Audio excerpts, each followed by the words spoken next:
souviendrai toujours que tu as dit un jour que le sommet est encore là. Oh, Seigneur, tu as dit, Seigneur, tu as dit, Seigneur, tu l'as dit.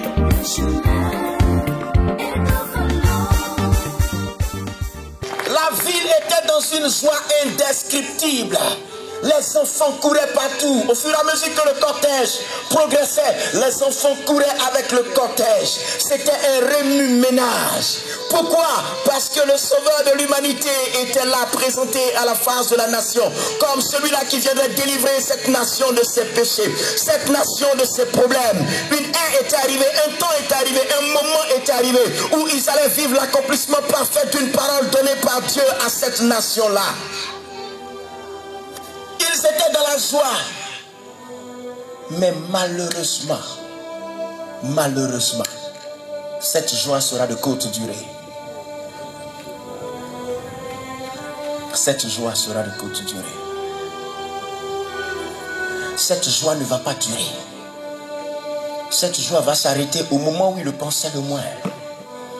Car à Jérusalem, dans cette ville où il était entré dans la gloire, les gens vont commencer à planifier son assassinat. Ils vont commencer à planifier sa mort.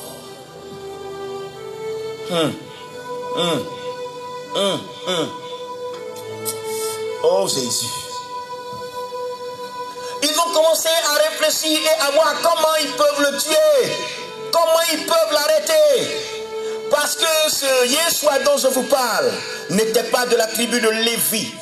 Tribu dans laquelle était un sacerdoce qu'on appelle le sacerdoce lévitique, car les prêtres de la nation d'Israël venaient de la tribu de Lévi. Mais lui, Yeshua, venait de la tribu de Juda et son ministère était venu éclipser le sacerdoce lévitique. Donc il y avait une concurrence et une jalousie qui ne disait pas son nom. Car avec le sacerdoce lévitique, les gens ne trouvaient pas les solutions à leurs problèmes. Mais avec Yeshua, il suffisait d'être en contact avec lui pour que la guérison vienne, en contact avec lui pour que la délivrance vienne. Tout le monde parlait de lui et plus personne ne parlait des prêtres et des sacrificateurs. Ils se sont donc dit, à cause de lui, on ne parle plus de nous. Il faut qu'on le tue. Il faut qu'on le fasse mourir. Ils ont commencé à planifier et à orchestrer sa mort. Je déclare au nom de Jésus que ceux qui sont en train de planifier ta mort dans le secret, ils meurent à ta place. Au nom de Jésus. Ils ont commencé à planifier sa mort. Comment on peut faire pour lui mettre la main dessus et l'éliminer? Parce que celui-là, c'est un concurrent sérieux. On ne nous regarde plus à cause de lui. Tout le monde va à lui. Il ne fait que faire des miracles. Alors que nous, notre ministère, là, ça ne produit aucun miracle. C'est plutôt la loi. Notre ministère, c'est la condamnation. Mais lui, son ministère, c'est l'affranchissement. Comment on peut faire? Comment on doit faire? Si on l'arrête, alors que tout le peuple est là, ils vont nous lapider. Parce que le peuple se dit que c'est lui, le libérateur qui devait venir, le sauveur qui devait venir. Si on doit intervenir, il faut que ce soit à l'insu du peuple, pour ne pas que le peuple se soulève. Et il avait un certain nombre de personnes qui étaient avec lui, que lui-même s'était choisi. Et ces personnes étaient ses disciples. Et parmi ces disciples, il y avait un dont le cœur était déjà gagné par l'argent et la cupidité. Il s'appelait Judas Iscariote. Et à Jérusalem, Jésus avait un endroit où il se retirait avec ses disciples de nuit pour prier. Ce jour-là, la Bible dit, Judas est allé trouver les ennemis de Jésus et il leur a dit, moi je vous le livre. Je déclare par le Saint-Esprit que je sens ici, quiconque dans ta famille a décidé de te livrer afin qu'on te tue, il meurt à ta place cette année même au nom de Jésus de Nazareth.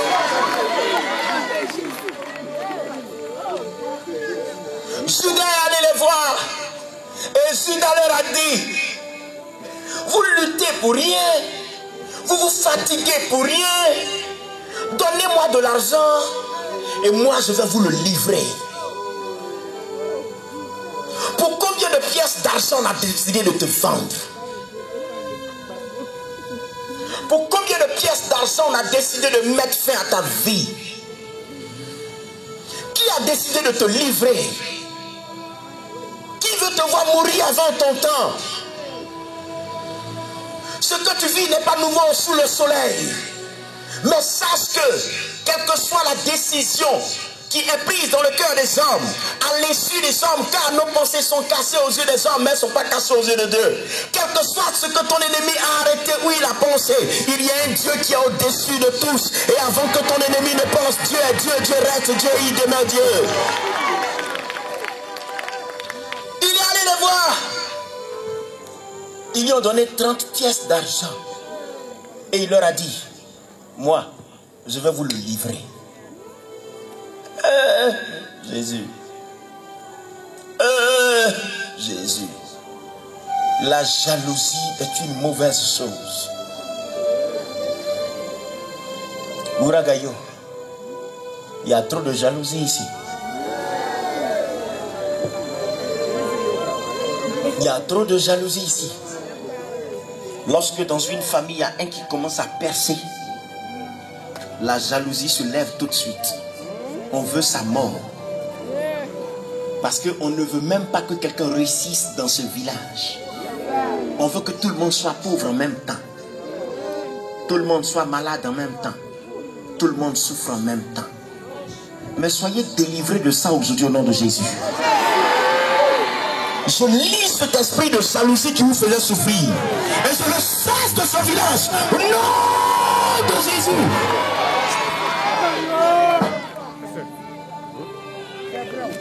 Pendant que Jésus s'est retiré quelque part dans un jardin qu'on appelle le jardin de Gethsémani. Ça signifie simplement le pressoir parce que c'est un jardin d'oliviers. Et vous savez que pour avoir de l'huile d'olive, il faut presser les olives. Il s'est retiré et il allait prier avec ses disciples. Judas n'était pas avec eux ce jour-là. Judas est allé trouver ses ennemis de nuit pour leur dire, vous m'avez donné 30 pièces d'argent, vous m'avez enrichi. Ma vie va changer, ma vie va s'améliorer. J'aurai maintenant les voitures que je veux, les maisons que je veux. Toi qui t'enrichis sur la base du sang des hommes, l'année finira pas, tu tomberas au nom de Jésus. Maintenant, ça peut aller. Il est l'heure. Saint-Esprit, aide-moi à finir ce message, je t'en prie, aide-moi. Aide-moi. Père, si tu ne m'aides pas, je ne pourrai pas. Je ne pourrai pas. Si tu ne m'aides pas, je ne pourrai pas. Si tu ne m'aides pas, je ne pourrai pas. Aide-moi.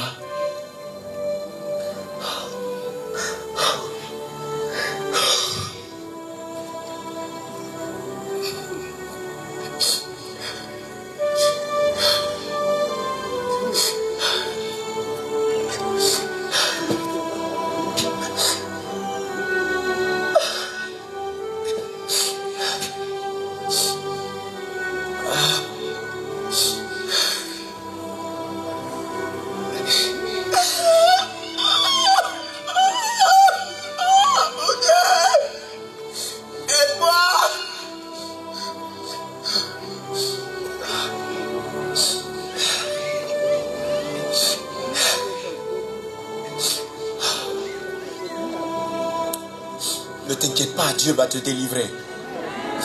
Ne t'inquiète pas, Dieu va te délivrer. On t'a vendu en sorcellerie, Dieu va te délivrer. On a vendu ta destinée, Dieu va te délivrer. On t'a lié comme esclave, Dieu va te délivrer ce soir.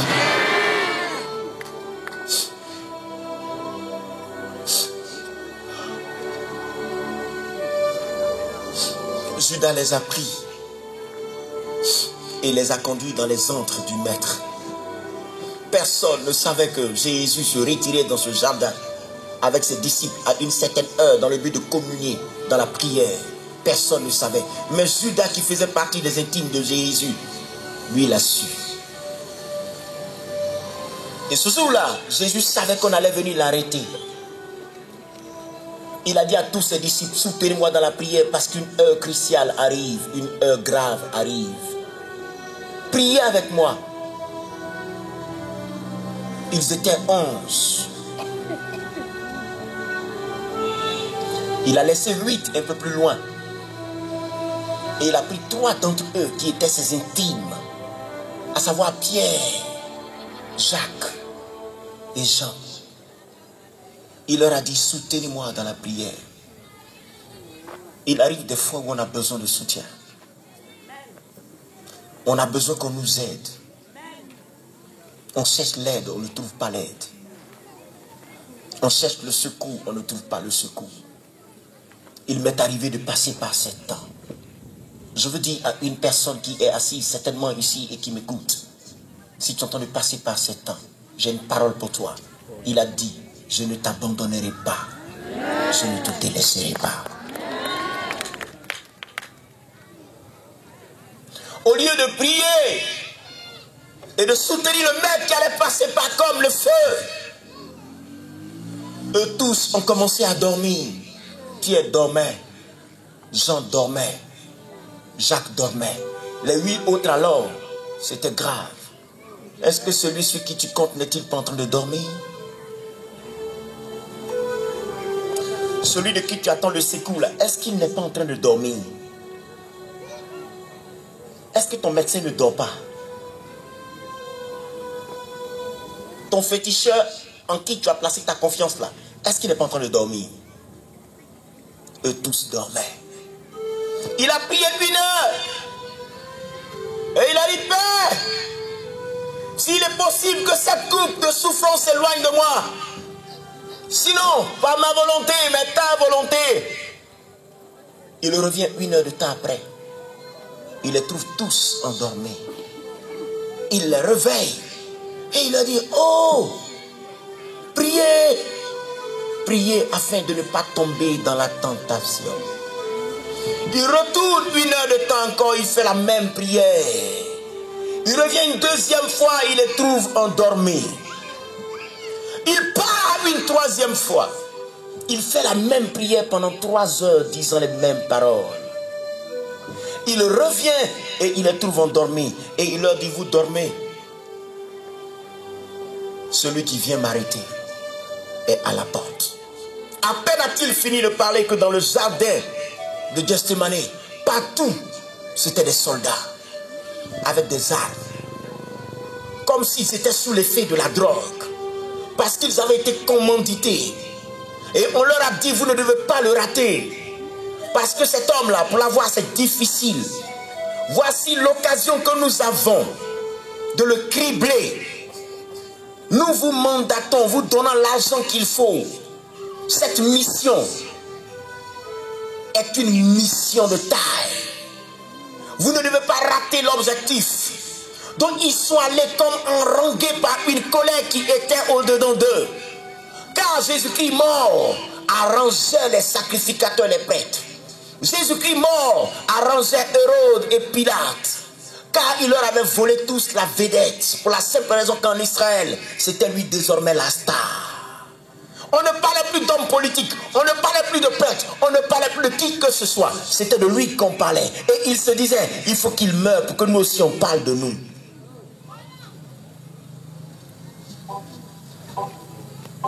Quand ils sont arrivés dans le jardin, les disciples étaient apeurés. Parce que l'armée romaine était une armée très cruelle. Une armée avec laquelle la pitié n'existait pas. Ils viennent et Jésus est arrêté, il les attend. Et voici, pendant qu'ils arrivent, de loin, on reconnaît un des disciples de Jésus. Il s'approche du maître. Il s'approche du maître. Il arrive au niveau du maître. Et il vient l'embrasser. Il dit, maître. Et Jésus le regarde et lui dit, c'est pas un baiser que tu livres le Fils de l'homme. C'est ce qui est écrit. Le Fils de l'homme doit partir ainsi. il finit que les soldats se sont rués sur Jésus avec des gourdins, des épées. Et il leur dit, j'étais avec vous tous les jours dans le temple, prêchant, enseignant, guérissant vos malades, libérant vos enfants. Vous ne m'avez pas arrêté. Mais voici que durant cette nuit, sinon au cours de cette nuit, vous venez m'arrêter comme un brigand, comme un bandit, comme un voleur. Mais cette heure vous appartient. La Bible dit, ils ont mis la main dessus. Tous les soldats, j'imagine leur corpulence et leur force, se sont jetés sur lui. Chacun voulait le prendre d'un côté, afin de garnir son palmarès et dire que le jour qu'on arrêtait Jésus de Nazareth, moi aussi j'étais là, moi aussi je l'ai arrêté, moi aussi je l'ai touché. Ils l'ont pris avec une telle brutalité, une telle violence.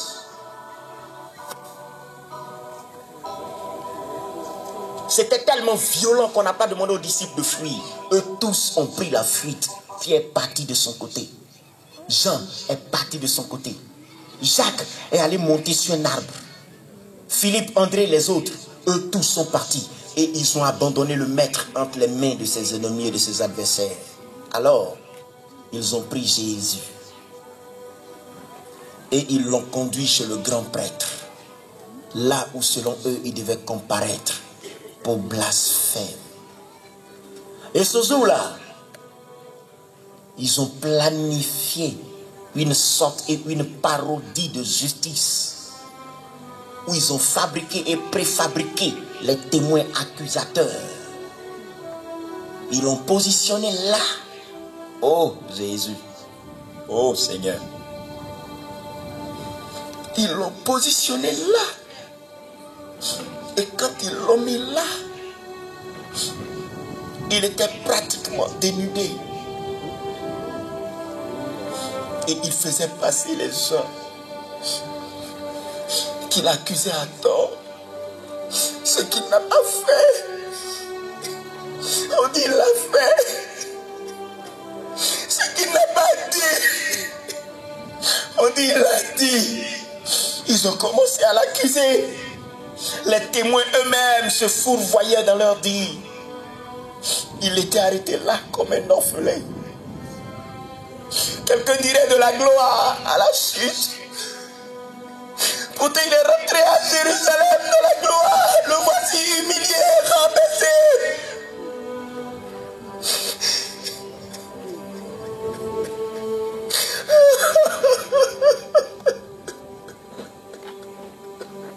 Mon Dieu, aide-moi. Seigneur, si tu ne m'aides pas, je ne pourrai pas finir.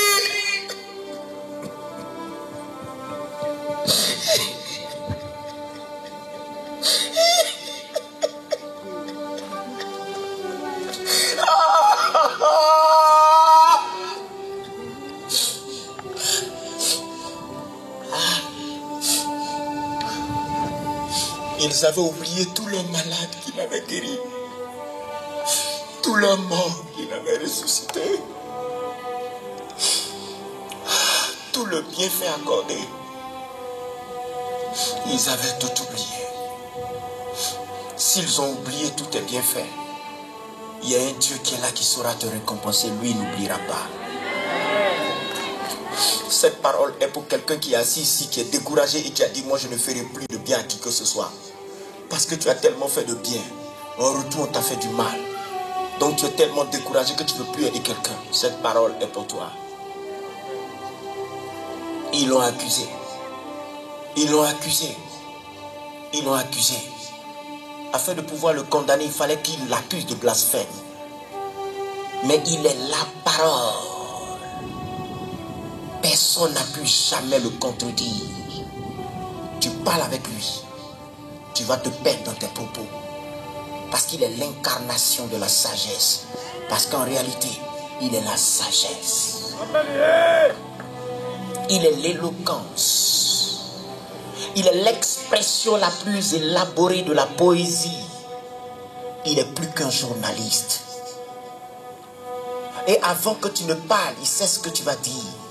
Parce qu'en temps réel, il sait ce qu'il y a dans le cœur des hommes. Ils ont tenté de le déstabiliser par les accusateurs. Mais les accusateurs eux-mêmes se cherchaient. Ils ne savaient pas quoi lui dire. Ils étaient tous perdus. Voyant que la situation leur échappait, le grand prêtre lui-même s'est levé. Et il s'est dit, c'est l'occasion. Si nous ratons cette occasion, nous sommes perdus. Il s'est levé, il est allé vers lui. Et il lui a dit, dis-nous, tu es le Fils de Dieu ou tu n'es pas le Fils de Dieu?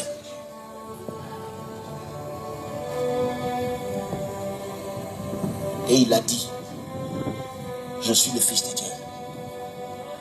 Il n'a pas caché qui il est. Alors, le grand prêtre a déchiré ses vêtements. Il a dit, mais quelle preuve on cherche encore? Il a blasphémé. Soudain, quelqu'un l'a giflé de l'autre côté. L'autre l'a tapé sur le côté ici. Ils se sont rués sur lui, chacun exprimant sa colère par un coup. Cette nuit, ils l'ont battu. Et ils se sont dit, finissons-en avec lui. Avant que le jour ne se lève et que ses partisans ne viennent dire non, ne faites pas. Avant qu'ils ne se réveillent de leur sommeil, il faut que la nouvelle leur tombe dessus. Et qu'il n'ait plus rien à faire. Et qu'il soit devant le fait accompli. On le prend de nuit. Et on l'envoie chez un homme politique, Hérode.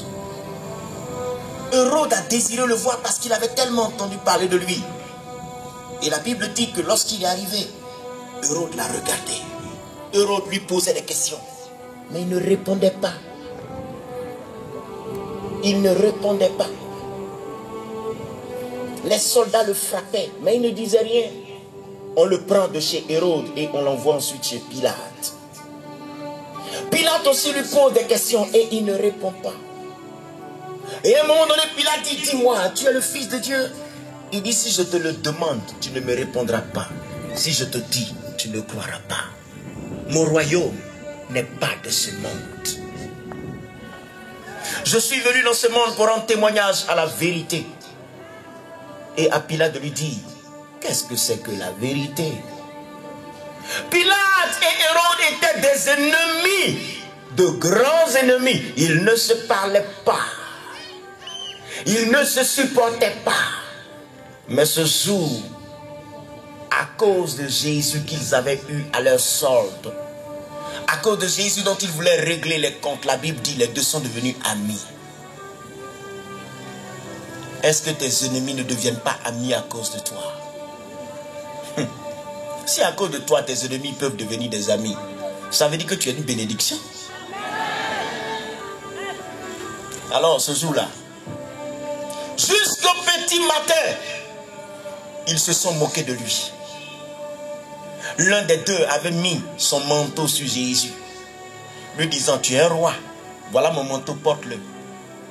Après la livrer aux soldats, les soldats ont tissé une couronne d'épines qu'ils lui ont mis sur la tête.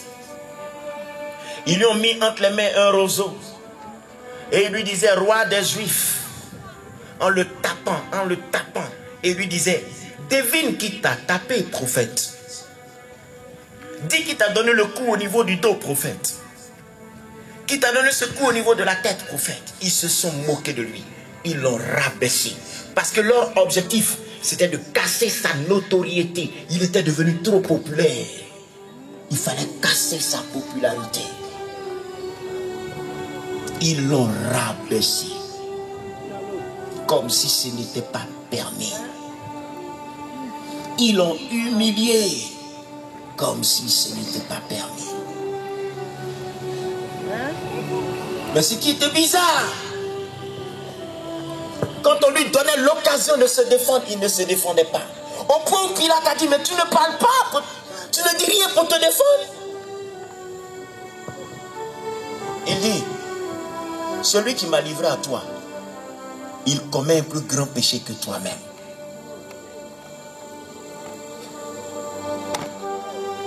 Il s'est tué comme un agneau qu'on mène à la boucherie ou à l'abattoir. il n'a pas placé mot, il n'a pas dit mot. Il n'a même pas cherché à sauver sa vie et à se sauver. En fait, il s'est livré. Comme pour dire à ses ennemis, nous voici.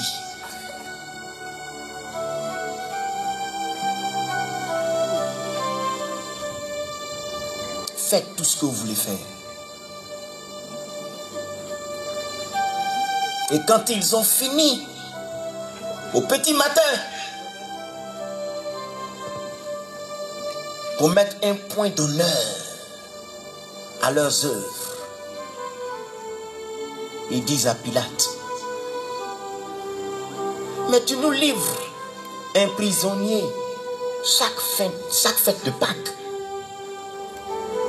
Il faut nous sortir Barabbas. Il faut crucifier Jésus à sa place. Dans la cour de Pilate, comme à cette heure-ci, il y avait du monde. On l'avait tellement frappé la nuit. Il était fatigué, épuisé. Il ne pouvait même plus tenir sur ses pieds. On l'a flagellé de partout, le sang ruisselait. On lui a mis comme un vêtement pour se moquer de lui. Et on a fait sortir Barabbas de prison. Barabbas était un brigand. Barabbas était un voleur. Barabbas était un assassin. Barabbas était un meurtrier. On fait sortir Barabbas et on dit au peuple, leur demandant, entre Jésus, votre roi, et Barabbas, qui est-ce que vous choisissez? Les prêtres ont harangué la foule pour leur dire, dites Barabbas. Mais pourquoi on l'a mis au même pied d'égalité que Barabbas? Comme pour donner un message au monde entier. Comme pour dire, celui-là, c'est un menteur, c'est un usurpateur, c'est un imposteur. Ce qu'il vaut, c'est Barabbas. Il a les mêmes qualités que Barabbas. On voulait le faire passer pour un malfaiteur. Et à un moment donné donc, on demande, qui voulez-vous qu'on vous libère? Barabbas ou Jésus? Et le peuple crie, Barabbas! Barabbas! Barabbas! Les quelques-uns qui étaient dans la foule qui voulaient que Jésus soit libéré, ils criaient jusqu'à ce que leur voix disparaisse. Mais on ne pouvait pas les entendre parce que ces ennemis ce jour-là avaient coalisé, ils étaient tellement nombreux. La chose était tellement planifiée, tellement orchestrée qu'ils ne pouvaient pas s'en sortir. Tout le monde criait Barabbas! Barabbas! Mais la question la voici. Qu'est-ce que Barabbas a fait pour vous? Barabbas voulait se faire passer pour un messie parce que la prophétie disait que le messie allait arriver. Les Juifs voulaient se libérer de l'emprise romaine. Ce qu'ils attendaient, c'est un messie qui allait venir combattre et les libérer du joug romain.